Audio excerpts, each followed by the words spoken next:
Sur RFI là. Révélation que Bougie vient de faire sur RFI. Ah, frère camarade. Il a allumé Draman et puis sa femme. Il a mélangé. On a appris dans les coulisses que Draman voulait être candidat. Que Draman voulait faire, il voulait payer sa candidature. Quand Banya, quand Bougie a mis beau, il est tombé en transe d'abord. Frère, il est tombé en syncope. Oh, crise. Ils l'ont requinqué, ils ont mis les appareils. Wow, wow, oui. Ils ont chassé tout le monde du palais. Oh, couché comme ça. Puis il y a sérum ici. Et puis il y a truc là, ils ont mis tout d'oxygène là comme ça. Puis là, voilà. Putain, frère, quand il s'est réveillé comme ça, il dit, Robert Bougie, on dit, Gaou là. On dit, viens Gaou là. On dit, c'est Bougie qui a ouais, le côté déjà prendra. Donc, quand il a vu ça, il devait faire une déclaration. Il devait faire une déclaration, mais pour dire les candidats. Comme façon Gbagbo a fait là. C'est vrai que dans un premier temps, on a demandé à Gbagbo d'être candidat. Et vous comprenez ça? Gbagbo, il a dit, il n'a pas répondu d'abord. Un jour, il a réuni un organe du parti. Et il a dit, parce que le PEX, d'abord, je lui a demandé en direct, le parti veut qu'il soit notre candidat. Il dit, oui, j'accepte d'être votre candidat. Donc, ce que Gbagbo a fait là, c'est ça qu'il devrait faire hier. Il a réuni tout le monde. D'abord, il a reçu Kafana, qui est son numéro 2. Il a dit à Kafana, je vais dire que c'est le candidat. Donc, quand il a dit ça à Kafana a fait circuler le son. Donc, nous, on a eu le son. Donc, pour nous, on savait que hier, il devrait dire qu'il est candidat. Frère, quand dans la foulée, Bougie est sorti, bon, mais le vieux, il est trop mort. Bon, comme il a déjà appelé les cadres, il ne peut plus reculer. Donc, il est venu, il est venu s'asseoir. On dit, mais président, c'est que tu as dit là. Il faut dire ça. Parce que vous ne comprenez pas. C'est comme un peu d'Afrique. Bougie a fait d'autres révélations hier sur RFI. Il a fait d'autres révélations hier sur RFI. Et il dit qu'il y a le top 2, top 1, top 2. Top 2, là, il n'a pas encore sorti ça. Et il a des dossiers sur Draman. Et il n'a pas encore sorti ça. Bougie que de voir là. Donc, Draman dit, ça là, ça sent pas bon, je m'en vais à Paris. Mais, il va écouter déjà tome 1 de Bougie, ce qu'il a déclaré sur RFI aujourd'hui. Non, c'est grave. C'est grave. Robert Bourgi, bonjour. Oh, c'est un 10. Bougie. Tu connais Bougie? Tu connais pas Bougie de... Vous connaissez pas Bougie de moto? Bougie de moto, quand ça se noie, moto ne peut plus démarrer. Quand c'est gâté, Bougie là, c'est petit comme ça. Hein. Bougie est petit comme ça. Mais tant que ça ne fonctionne pas là, voiture malgré sa forme, ça ne bouge pas. On va écouter Bougie sur RFI. C'est un peu d'Afrique. Robert Bourgi, bonjour. Bonjour, monsieur. Dans votre livre, vous racontez ces années où vous avez vécu en Côte d'Ivoire et votre longue amitié avec Laurent Gbagbo, que vous avez rencontré grâce à votre grand frère, qui est socialiste, Absolument. Albert Bourgi. Pourquoi vous, l'homme de droite, vous vous sentez plus proche du socialiste Laurent Gbagbo que du libéral Alassane Ouattara? Il y a entre Laurent Gbagbo et moi, que j'ai connu grâce à mon frère Albert, dans les années 70, il y a eu tout de suite entre nous deux un attrait réciproque. Et ce qui est amusant, monsieur Boisbouvier, c'est que lorsque j'ai été nommé à la faculté de droit d'Abidjan, nous nous sommes retrouvés, Laurent et moi, lui était professeur à la faculté des lettres, nous étions convenus d'organiser ensemble une conférence sur l'homme de Brazzaville, De Gaulle. Et nous nous sommes retrouvés devant un millier d'étudiants et il tirait à boulet rouge, Laurent. Mais ça ne nous a pas empêchés, après la conférence, de nous retrouver et de continuer la prolongation jusqu'au lever du soleil. Vous dites qu'un jour, vous avez croisé Dominique Ouattara, la première dame de Côte d'Ivoire, Absolument. et que vous lui avez dit que vous attendiez toujours une invitation de son mari. Est-ce que le président ivoirien Alassane Ouattara ne s'est pas toujours un petit peu méfié de vous? J'ignore s'il se méfiait de moi, mais Alassane Ouattara, qui m'a souvent convié chez lui, avenue Victor Hugo, il m'a même reçu à Mougins avant qu'il ne soit président de la République. Il me recevait souvent. Il était content d'être reçu par Dominique de Villepin, ministre des Affaires étrangères, pendant que se tramait le complot contre Laurent Gbagbo, puisque c'est moi qui, à la demande de Dominique, organisais les invitations pour discuter autour du ministre des Affaires étrangères. Et Alassane était bien content de se retrouver avec Guillaume Soro, avec Salif Diallo. Ensuite, nous allions dîner chez eux. Ça, c'est après la tentative de putsch de septembre 2002. Absolument. Et même avant. Ça a duré des années. Et un jour, quelque temps avant l'élection, qui a eu lieu sans avoir lieu. En 2010. Absolument. Je dis à Dominique, et si Alassane l'emportait, et me dit, je te jure, Robert, que je t'offrirai une villa sur la lagune à Marcory. Dominique Ouattara, vous dites ça. Dominique Ouattara. Il prête serment, elle m'invite, mais je ne suis point allé à Abidjan parce que Juppé s'était opposé à ce que je sois membre de la délégation française à Abidjan. Oui, vous sentiez le soufre, hein. Ah oui, mais pour quelle raison, je me pose la question. J'ai traversé toute la France-Afrique, tous les procès de la France-Afrique, l'Angola Gate, les biens mal acquis, l'affaire Elf. Et au mois de janvier 2023, il y a eu une conférence co-animée par Eva Joly et moi-même. La juge de l'affaire Elf. Exactement. C'est là qu'elle a dit, écoutez, aucun juge sous ma direction n'a entendu Robert Bourgi. Il n'est mêlé en rien à toutes ces affaires qui ont ébranlé la France-Afrique. Il y a eu des ministres, il y a eu des présidents, il y a eu tout ce que vous voulez, mais je sentais le soufre. Je sais pas pourquoi d'ailleurs. Alors vous racontez très bien les relations orageuses entre Jacques Chirac et Laurent Gbagbo quand tous deux sont au pouvoir. En novembre 2004, 2 avions ivoiriens bombardent une caserne française à Bouaké. 9 soldats français sont tués. Puis les 2 pilotes biélorusses essaient d'évacuer par le Togo où ils sont interceptés. Pourquoi Jacques Chirac a-t-il refusé que Nassine Bey Yadema lui livre ces 2 pilotes pour la justice française? Vraiment, j'ignore tout de cet épisode. Mais je me suis retrouvé avec Laurent un soir au moment de ce tragique événement. Et Dominique de Villepin m'avait dit, essayez de savoir s'il y a du Laurent Gbagbo dans cette affaire. Et Laurent est un homme très sincère. On l'appelle le boulanger.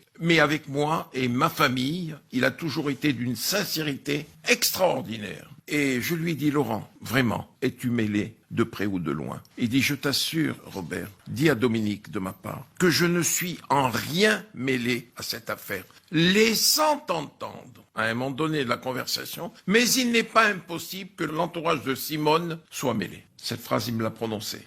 Sous-entendu, les extrémistes de mon camp. Il a dit ça, je ne sais pas à qui il faisait allusion. Est-ce que c'est l'officier CKCK, comme on l'appelait? Je ne sais pas. Alors pour vous, cette époque entre la France et la Côte d'Ivoire, c'est très compliqué parce que vous êtes amis à la fois avec Laurent Gbagbo et Blaise Compaoré, le président burkinabé, qui soutient la rébellion pro-Ouattara. À la fin, c'est Blaise Compaoré et Alassane Ouattara qui gagnent. Comment expliquez-vous l'échec de Laurent Gbagbo? Il va peut-être m'en vouloir, Laurent. Laurent, spirituellement, il est de la dimension des grands Africains post-coloniaux. Lumumba, Nkrumah et le Sékou Touré de la grande époque. Attention, de la grande époque. Moi, comme vous le dites, j'étais proche de Blaise, j'étais proche de Laurent et surtout, j'avais pour moi d'assister à toutes les réunions concernant la Côte d'Ivoire, que ce soit chez Villepin à l'Élysée ou que ce soit chez Villepin au Quai d'Orsay. Et je voyais ce qui se tramait. Ça gonflait. Et jusqu'au jour où Villepin décide d'aller voir Laurent Gbagbo à Abidjan au moment où la rébellion avait gagné Bouaké. Vous en souvenez? Oui, on est début 2003 là. Voilà. Et j'arrive la veille. Et Dominique, comme vous le savez, je précédais partout Dominique. Qui était ministre français des Affaires La étrangères. tension était à son comble. Et je dîne chez Laurent et Simone me dit, tu vois, Robert, CKCK va s'occuper de ton Villepin, le capitaine CKCK. Je lui dis, Simone, comment tu peux me parler comme ça? Mais comment tu peux me parler comme ça? Et c'est là que Laurent lui dit, Simone, calme-toi. Bob est des nôtres. Bob, c'est vous, hein. C'est moi. Et Dominique arrivait le lendemain. Dominique de Villepin. Dominique de Villepin, pardon. Et Laurent me dit, bon, on va attendre Dominique dans mon bureau. Laurent m'avait dit les éléments de langage, ce qu'il allait lui dire. Il lui dit, Dominique, est-ce que vous maintenez toujours la visite à Bouaké? Chez les rebelles. Chez les rebelles. Il lui a dit, oui, j'y vais. C'est prévu, j'y vais. Et Laurent de lui répondre, si au moment du putsch des généraux en 1961 contre le général de Gaulle, Dominique, des gens étaient allés voir les généraux rebelles, comment aurait réagi le général? Il dit mal. Il dit, moi je vais mal réagir, Dominique. Je te conseille de ne pas y aller. Et Dominique y est allé. Blaise Compaoré, vous l'avez... Voilà, ça c'est le côté Côte d'Ivoire. Après, on va le côté de Thomas Sankara. Mais, chers camarades d'Afrique, vous avez écouté. Vous avez écouté, non? Mais vous avez retenu des points essentiels. Ce qui fait que Draman Ouattara, il ne peut pas nous dire que c'est à cause de francophonie, il vit en France. Non! L'Assemblée générale des Nations Unies n'est pas partie. Il a envoyé son vice-président. Mais pourquoi tu n'enverrais pas quelqu'un de ton gouvernement pour venir ici, pour venir te représenter? Pourquoi toi-même tu viens? En réalité, chers camarades, ce que Bougie a encore dans son sac est plus terrible, plus terrifiant que ce que Bougie a fait sortir. Écoutez ce que Bougie dit. Il dit, dans un premier temps, Dominique Ouattara m'a promis une villa au bord de la lagune à Makorissi Ouattara Kanyé. Ok. Dominique Ouattara, pays là, c'est pour ton grand-père ou bien c'est pour ta grand-mère? Côte d'Ivoire, notre pays, non, notre pays là. C'est pour ton grand-père ou bien c'est pour ta grand-mère? Et puis tu promets villa au bord de la lagune à un étranger. C'est pour ton papa ou bien c'est pour ta maman, Côte d'Ivoire. Go chouin là. Non, maman, je ne sais pas comment ton mari est mort. Hein. Mais en mettant en tête de ça, pour prendre drap, go soyer là, chouin, sungurba mousso. Ça c'est la première révélation d'abord. Pour dire que il était un drap. Il dit, Draman l'a reçu chez lui à venir Victor Hugo. Oui, Draman a une maison dans le 16e arrondissement, chers camarades. Immeuble entier qui appartient à Draman dans le 16e arrondissement. Il dit, Draman l'a reçu là-bas. Donc là-bas déjà, il causait un Draman. Aidez, chers camarades peu d'Afrique. Il dit, Ouattara, Soro, de Villepin, le Bougie, il a organisé une rencontre entre ces gars-là. Parce qu'il est très important de signaler que malgré Jospin, qui était Premier ministre de Jacques Chirac, qui était de la gauche, Jacques Chirac avait réussi à avoir le portefeuille de ministre des Affaires étrangères. Donc, le jeune là, Bougie qui était jeune là, il travaillait pour Jacques Chirac. Donc, c'est lui qui était, on va dire, le préparateur du terrain. Avant que le ministre des Affaires étrangères n'arrive quelque part, lui, il est déjà là-bas, il a déjà préparé le terrain. Bougie que ouais. Donc, tout ce que Dominique de Villepin sait, il sait. Tout ce que Dominique de Villepin sait, il sait. Vous me comprenez? Deuxièmement, il dit qu'il a préparé des rencontres entre Ouattara, Dominique de Villepin, Soro Guillaume et d'autres personnes. Ce qui veut dire qu'il a assisté aux réunions. Donc, tout ce qu'ils se sont dit là, il sait. Deuxièmement, vous avez entendu Babouvier la rébellion pro-Ouattara. Ça, c'est des nouveaux thèmes. La rébellion pro-Ouattara. Vous comprenez ça? Donc, donc, il dit, avant la rébellion même, il était proche de Blaise. Il était proche de Babo. Il était proche de tout le monde. Et lui, il était à l'Élysée. Il voyait les choses. Il dit, ça montait, ça montait, ça montait. Qu'est-ce qui montait? Qu'est-ce qui montait?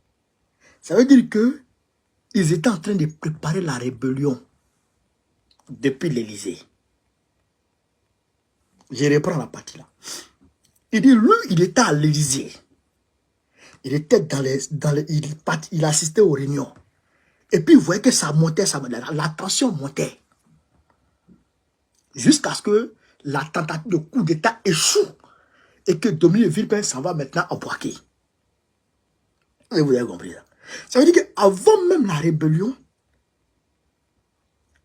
les préparatifs de la rébellion, les réunions préparatives de la rébellion, lui, il a participé à ça. Donc, ça veut dire que c'est des choses qui accablent directement Ouattara. Qui l'accable direct.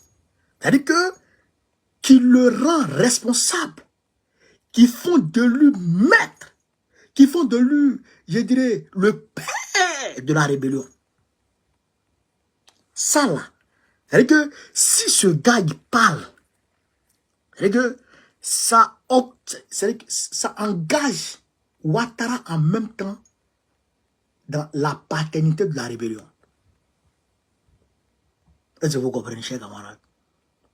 Donc, il est important pour Ouattara. Il est même primordial pour lui de se déplacer pour venir demander pardon à celui qui fait parler le gars là. Lui là. Il faut venir demander pardon à celui qui est en train de faire parler ce gars. Parce que celui qui fait parler Robert Bougie, si il appuie toujours sur le bouton Bougie et que Bougie parle, ça peut créer, chers camarades d'Afrique, des émeutes en Côte d'Ivoire. Ça peut créer des insurrections en Côte d'Ivoire. Déjà même, l'affaire où Bougie a dit que Gbagbo a gagné, regardez l'émotion que ça a créé. Regardez la vague d'indignation que ça a créé sur la toile et dans le monde.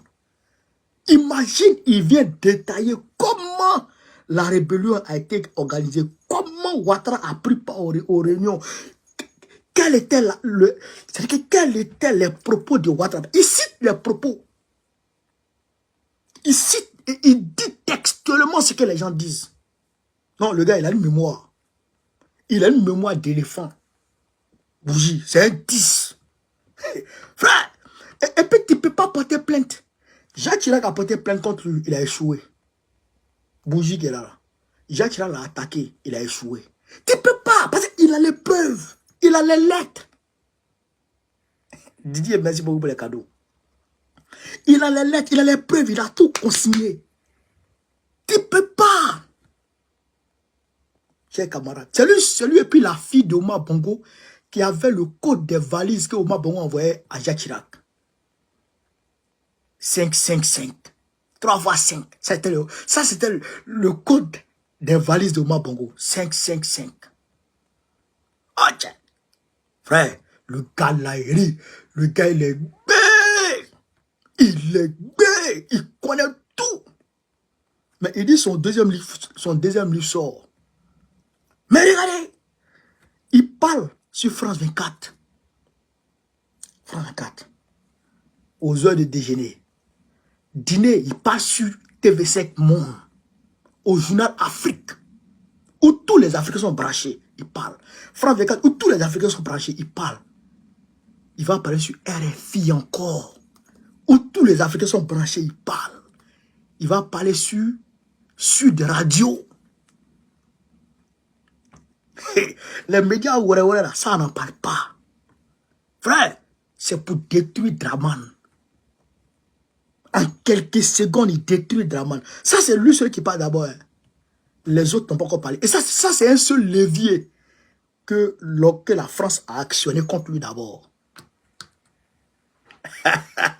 Donc, Draman sait à quoi il a affaire aujourd'hui. Donc, si il ne veut pas qu'il soit candidat, là, il ne pourra pas être candidat. Il voulait faire ce que Gbagbo a fait. Quand Gbagbo a dit oui, j'accepte d'être votre candidat, c'est ce qu'il voulait faire. C'est ce qu'il voulait faire. Il n'a qu'à faire ça, il n'a qu'à déclarer ça en voix. Il n'a qu'à déclarer ça en voix. Donc, Yoroman,